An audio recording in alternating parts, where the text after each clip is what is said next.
Goddag og velkommen til dagens afsnit af Sjov med ord. I dag vil jeg tage jer med på en rejse for at udforske dagens ord, interaktivitet. Interaktivitet kan defineres som elektroniske medier, hvor præsentationen af information afhænger af brugerens valg.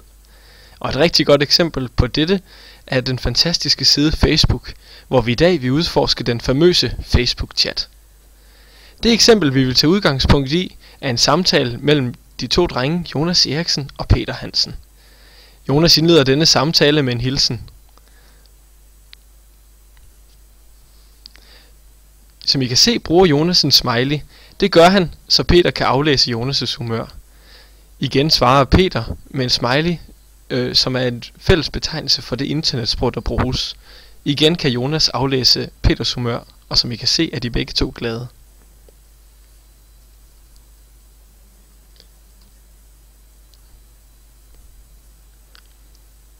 Jonas har lige fået en mega sød hund. Den vil Peter gerne høre mere om.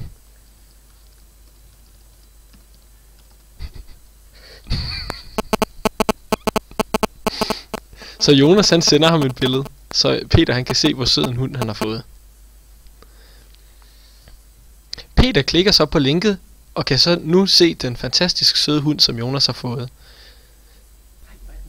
Peter går nu tilbage til chatten for at fortælle Jonas, hvor sød en hund han har fået, og spørger ham, om han ikke skulle have en video, hvor han kan se hunden.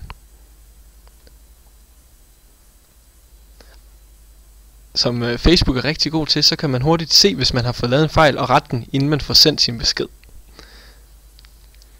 Her sender Jonas så et link til siden YouTube, som vi så nu vil prøve at trykke på. Så trykker man på play for at få afspillet videoen, og her kan Peter så se videoen af den fantastisk søde hund. Nu har Jonas fået præsenteret information ved hjælp af billeder og videoer. Det var dagens afsnit af Sjov med ord. Så håber jeg, at du ser med igen i næste uge, hvor vi vil udforske ordet trommesæt. Farvel.